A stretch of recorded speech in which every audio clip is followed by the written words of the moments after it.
Hola, buenos días, apreciados y apreciados estudiantes. Para que les saluda su profesor César Augusto Díaz y vamos a hablar hoy a tratar la segunda actividad síncrona de nuestra unidad curricular Teoría de la Opinión Pública.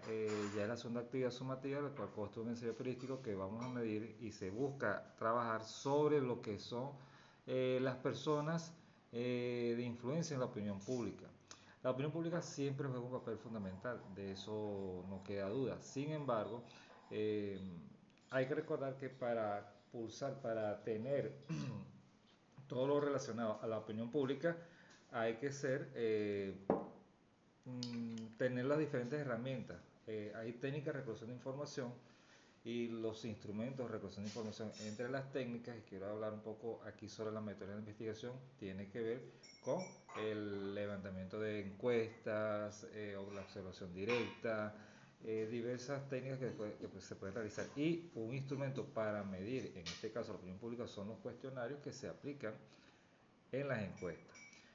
Por ejemplo, podemos pulsar las encuestas. Yo estoy en este momento en la ciudad de Valle de la Pascua, estado Guárico, y puedo pulsar como persona que no resido en este importante municipio de la geografía guariqueña, la opinión en las personas de cuáles son los mejores sitios para comer empanadas, cuáles son los mejores restaurantes de comida criolla. Y eso yo lo tengo que hacer en un contexto geográfico. No puedo hablar sobre los mejores restaurantes de Valle de la Pascua si estoy en Maracaibo, si estoy en Caracas o si estoy fuera del país. Por el contrario, esto también, y esto, mejor dicho, esto pasa también con la opinión de las personas como tal. Yo ayer estaba en una tienda, una inauguración de una tienda en esta ciudad, una tienda de ropa, y estaban pulsando la opinión de cuál era la percepción que uno tiene sobre esa tienda como tal. Pasa lo mismo con, pulsamos la opinión de personalidades que tienen una importancia en lo político en Venezuela. Resulta que las encuestas sí miden esa importancia, miden lo interesante de esas personas, y hay grupos encuestadores que realizan anteriormente las encuestas casa a casa o puerta a puerta, que es decir, que se le pagaba a una encuestadora, esa persona tenía personal técnico o empadronador y se encarga de hacer las preguntas abiertas y cerradas, o también a preguntas semiabiertas o semicerradas o semiestructuradas, como se dice. ¿Qué sucede con esto? La opinión de esas personas o a través de los medios de comunicación incide de manera fundamental, porque son los medios de comunicación los que pueden dictar la pauta en lo mediático como tal. Si analizamos en retrospectiva no de la Cuarta República, sino de lo que es la presencia de, por ejemplo, el general Juan Vicente Gómez en su momento, no había opinión que fuera contraria al benemérito Juan Vicente Gómez en esa época. Estoy hablando de los años de principios del siglo hasta los años 30 cuando fallece, porque era un régimen dictatorial que se indicaba, se pautaba lo que él hacía, y si había una opinión era favorable a su gestión como tal.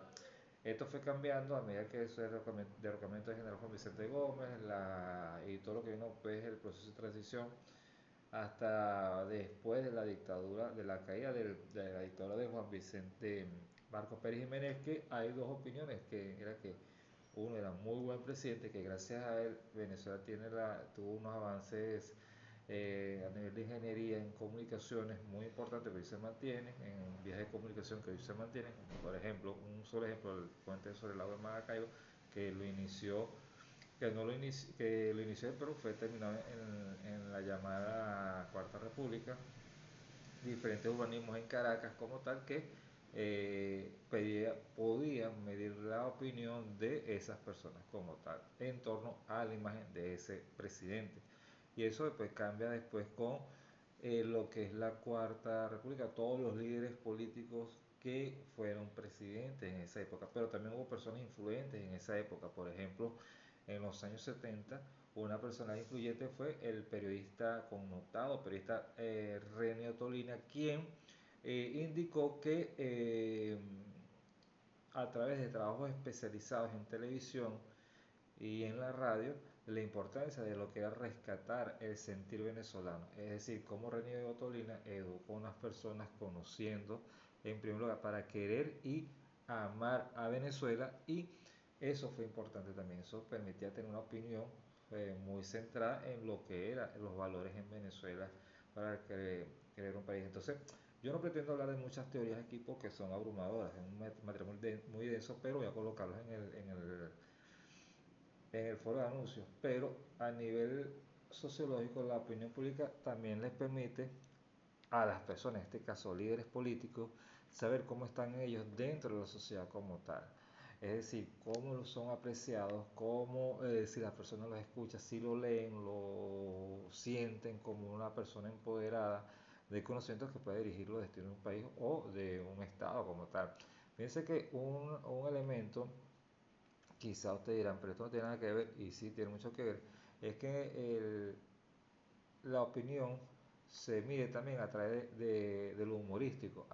En Venezuela han habido varios programas de humor, pero puedo decir que el más connotado es el programa Radio Rochela, que ellos medían la intencionalidad o el impacto de un líder político a través de sus sketches de humor. A los presidentes se limitaba cuando dejaban de ser presidentes, se convertían en expresidentes, o personajes famosos que calaron en la opinión pública. Por ejemplo, en los años 90, en una época convulsionada en lo político, social, cultural, en Venezuela, en lo económico, se dio el fenómeno de los Jordan, que era lo que es el seguir lo que era la moda y las tendencias de Michael Jordan, el famoso ex basquetbolista de la NBA, y cómo ese fenómeno fue trasladado o fue llevado a la pantalla chica a través de una serie de libretos, a través de una serie de actuaciones, y permitía ver cómo cierto sector de la sociedad estaba identificado con, no solamente con sus personajes, sino en los estereotipos, en cómo vestir, cómo hablar, cómo bailar salsa, y era como una subcultura. Y eso es importante porque te dice que las personas por un momento siguen una tendencia. Eso vino después de los guaperos, que era como la gente, si los Jordan hablan de los estratos bajos, los estratos humildes, estos hablaban, los guaperos, se identificaban con lo que es la estructura o la sociedad o el trato de personas de alto ingreso económico, la clase media alta, clase alta, y cómo habían esos antagonismos en una sociedad como tal. Y la gente se identificaba en esos patrones, y esto permitía ver la opinión que había sobre ciertos temas como tal. En el plano político es importante que los periodistas sepan que los líderes de cualquier partido político, sea de derecha o izquierda, van a tener siempre sus seguidores y detractores.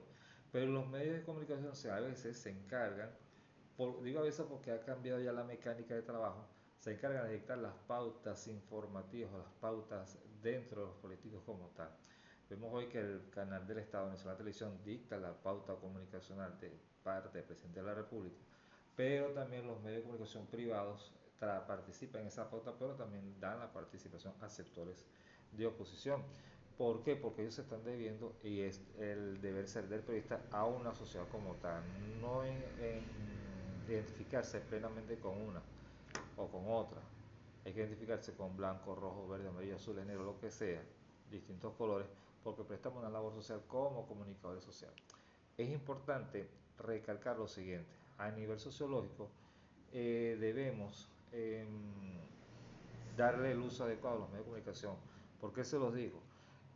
Recuerden que en el año 1994 en la en la nación africana de Ruanda se hizo un genocidio porque un grupo minoritario fue en contra de otro grupo mayoritariamente étnico, y a través del mal uso de los medios de comunicación se abalanzaron en una feroz masacre sobre una raza, una etnia de otro pensamiento religioso, y eso fue conocido como la masacre de Ronda. De hecho, esto lo dije en una clase anterior, en 1990, esto fue en 1994, y después Hollywood hace una producción obviamente hollywoodense que se llama Hotel Rwanda. Eso fue a principios del año 2000, que habla sobre esta masacre y cómo unas personas salvaron a través de refugiándolos en su hotel a varias personas. ¿Qué sucede aquí? La opinión pública se dejó llevar. Es como por sentimientos, por lo que era, según para ellos, lo correcto a través del exterminio de una etnia por el simple hecho de ser de una religión distinta. Hay personas que han significado mucho para lo que es la opinión pública. Por ejemplo, está el caso de personajes emblemáticos como Adolfo Hitler, pero Adolfo Hitler no actuaba solo, él actuaba detrás de Hitler está una persona como Joseph Goebbels, que era su ministro de propaganda y de guerra, como de propaganda de guerra, su ministro de comunicación, que él dictaba la pauta a seguir. Y el discurso, ese empoderamiento de Hitler sobre su propio discurso y la versatilidad que tenía en la retórica, en la semántica para hablar, causaba empatía en un grupo de personas, lamentablemente un grupo muy numeroso, y ese grupo después se iba contra lo que lo conocemos, contra los judíos, contra los comunistas, contra los homosexuales, contra los gitanos, y conocemos lo que ha pasado en el holocausto nazi. Entonces, esa manera de propagar el conocimiento, esa opinión pública se dirigía también a través de medios de comunicación que se encargan de exaltar la imagen de Adolfo Hitler. Esto generó también una batalla de ideas, una batalla de, incluso hasta en los planos cinematográficos, cuando se hacían películas sobre la carrera de Adolf Hitler, y eso generó gran polémica como tal. Es importante que ustedes como estudiantes de comunicación social de esta casa de estudios de la Universidad Bicentenaria de Aragua sepan y entiendan que la opinión pública tiene que ser manejada con sumo criterio. Ustedes cuando realicen algún reportaje, alguna entrevista, alguna crónica o trabajo especial que ustedes hagan, independientemente de radio, prensa, televisión o redes sociales, se ve entiende que tiene una gran responsabilidad el uso adecuado de la opinión pública. Cuando el uso adecuado de la opinión pública es porque es para informar, no para malformar, no para tergiversar y manipular un hecho. Y esto ha sucedido sobre todo en las redes sociales cuando hemos visto que lamentablemente han fallecido varios influencers porque generan un contenido y la opinión pública se va en contra de ellos. Y esa opinión pública lamentablemente ellos no la conocen, quiénes son las personas que lo critican, porque se esconden atrás de un seudónimo o simplemente porque dejan de recibir likes, comentarios o dejan de compartir su contenido.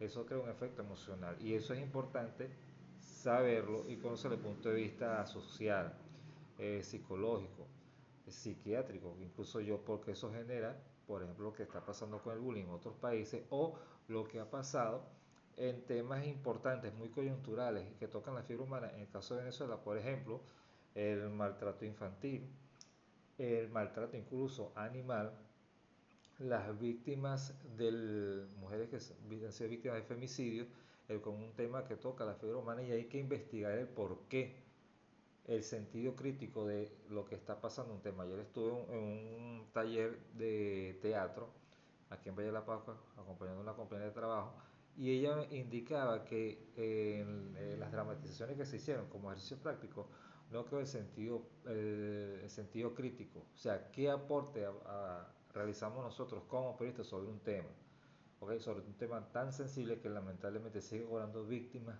inocentes con lo que es el femicidio como tal. Y el femicidio puede generar una opinión y genera una opinión pública, pero ¿qué hay detrás de esa opinión pública? Hay casos que aún no son conocidos, casos que no son denunciados, y lo peor aún, casos que no han sido resueltos. Y eso es importante hacer el énfasis.